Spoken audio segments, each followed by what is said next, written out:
वळूया पुढच्या बातमीकडे। आखाती देशातील युद्धाचा मोठा फटका भारतीय शेअर बाजारालाही बसतोय।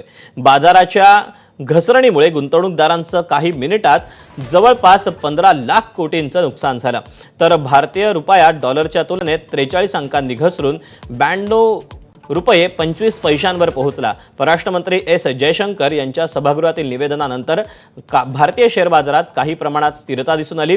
शेअर बाजार काहीसा सावरताना दिसला। दरम्यान निफ्टी 23,535 च्या खाली गेला, तर बाजारासाठी ही धोक्याची घंटा ठरू शकते।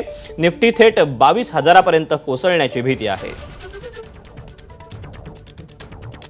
गुंतवणूकदारांनी या सिच्युएशन मध्ये मार्केटच्या काय करावं, तर कुठच्याही पद्धतीचं भीती न बाळगता जे चांगले समभाग तुमच्याकडे आहेत ते तुम्ही जर सध्या ॲक्युमुलेट केले तर त्याचा पुढच्या काळात तुम्हाला फायदा आहे। ही वॉरची सिच्युएशन फार काही लांबेल असं वाटत नाहीये, पण ओव्हरऑल बघता 30 मार्चपर्यंत साधारणतः मार्केट काही फार चालेल असंही वाटत नाही।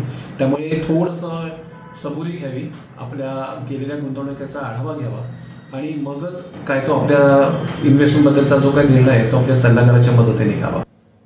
गॅसच्या तुटवड्यामुळे बंगळुरू पाठोपाठ मुंबईतील 20% हॉटेल्स आता बंद राहणार आहेत। पुढील 3 दिवस गॅस